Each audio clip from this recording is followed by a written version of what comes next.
Hi all. So ಇವತ್ತಿನ ನಮ್ಮ ಈ ವಿಡಿಯೋದಲ್ಲಿ ಮಗ್ ಪ್ರಿಂಟ್ ಮಾಡೋದ್ರ ಬಗ್ಗೆ ನಾನು ತೋರಿಸ್ಕೊಡ್ತೀನಿ. ಸೊ ಯಾರೆಲ್ಲ ಮಗ್ ಪ್ರಿಂಟ್ ಮಾಡೋದ್ರ ಬಗ್ಗೆ ಅಥವಾ ಮಿಷಿನ್ ರಿಕ್ವೈರ್ಮೆಂಟ್ ಇರೋರು, ಟ್ರೈನಿಂಗ್ ಬೇಕಾಗಿರೋರು ಈ ವಿಡಿಯೋನ ಫಾಲೋ ಮಾಡಿ ಮತ್ತು ಶೇರ್ ಮಾಡಿ. ಸೊ ನಾವು ಫಸ್ಟ್ ಹೋಗ್ತೀವಿ ಪ್ರಿಂಟೌಟ್ ಕಡೆ. ಸೊ ನಾವು ನಮ್ಮ ಮಗ್ ಟೆಂಪ್ಲೇಟ್ ಪ್ರಕಾರ ನಾವು ಪ್ರಿಂಟೌಟ್ ಕೊಟ್ಟಿರ್ತೀವಿ. ಪ್ರಿಂಟೌಟ್ ಬಂದಿದ ತಕ್ಷಣ ನಾವು ಅದನ್ನು ತೊಗೊಂಡೋಗಿ ಕಟಿಂಗ್ ಅವ್ರು ಕೇಳ್ಕೊಡ್ತೀವಿ. ಅವ್ರು ಆ್ಯಸ್ ಪರ್ ಟೆಂಪ್ಲೇಟು ಸೈಜು ಅದನ್ನು ಕಟ್ ಮಾಡ್ತಾರೆ. ಕಟ್ ಮಾಡಿದ ತಕ್ಷಣ ಏನಾಗುತ್ತೆ ಅಂದರೆ ಮಗ್ ಮೇಲೆ ಅವ್ರು ಅದನ್ನು ಪೇಸ್ಟ್ ಮಾಡ್ತಾರೆ.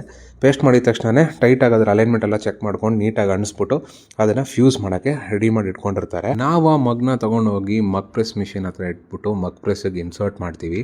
ಇನ್ಸರ್ಟ್ ಮಾಡಿದ ತಕ್ಷಣ ನೀವು ನೋಟಿಸ್ ಮಾಡ್ಬೋದು ಫ್ರೆಂಡ್ಸ್, ಟೆಂಪ್ರೇಚರು ಮಿಷಿನಲ್ಲಿ ಡೌನ್ ಆಗುತ್ತೆ. ಇದಕ್ಕೊಂದು ಕಾರಣ ಇದೆ, ಯಾಕಂದರೆ ನೀವು ಹಾಕಿರೋ ಮಗ್ಗು ಆ ಹೀಟ್ ಎಳ್ಕೊತಾ ಇರುತ್ತೆ. ಸೊ ನಾರ್ಮಲ್ ಟೆಂಪ್ರೇಚರ್ ಬರೋವರೆಗೂ ನಾವು ಅದನ್ನು ವೆಯ್ಟ್ ಮಾಡ್ತೀವಿ. ಸೊ ಟೆಂಪ್ರೇಚರ್ ಬಂದಿದ ತಕ್ಷಣ ನಾವು ಅದನ್ನು ಎಂಟ್ರ್ ಮಾಡಿದ ತಕ್ಷಣ 2 ಮಿನಿಟ್ಸಿಗೆ ನಾವು ಮಿಷಿನ್ನ ಹೀಟ್ ಮಾಡಬೇಕು. ಹೀಟ್ ಮಾಡಿದ ತಕ್ಷಣ ನಿಮಗೆ ಮಗ್ಗು ರೆಡಿ ಆಗುತ್ತೆ. ರೆಡಿ ಆಗಿದ ತಕ್ಷಣ ಆರಿದ್ಮೇಲೆ ನೀವು ಆ ಪೇಪರ್ನ ಬಿಚ್ಚಿದ್ರೆ ಆ ಪ್ರಿಂಟೌಟಲ್ಲಿರೋದು ಅಷ್ಟು ಮೆಟೀರಿಯಲ್ ನಿಮಗೆ ಮಗ್ಗಲ್ಲಿ ಟ್ರಾನ್ಸ್ಫರ್ ಆಗಿ. ನಿಮಗೆ ಈ ಥರ ಪ್ರಿಂಟಿಂಗ್ ಮಿಷನ್ಸು ಮತ್ತು ಟ್ರೈನಿಂಗ್ ಬೇಕಾಗಿದ್ದರೆ ನಮ್ಮ ಸ್ಟಾರ್ ಇಂಡಸ್ಟ್ರೀಸ್ಗೆ ನಾನು ಕೊಟ್ಟಿರೋ ಬಯೋ ಲಿಂಕಲ್ಲಿ ನೀವು ಕಾಂಟ್ಯಾಕ್ಟ್ ಮಾಡ್ಬೋದು. Thank you.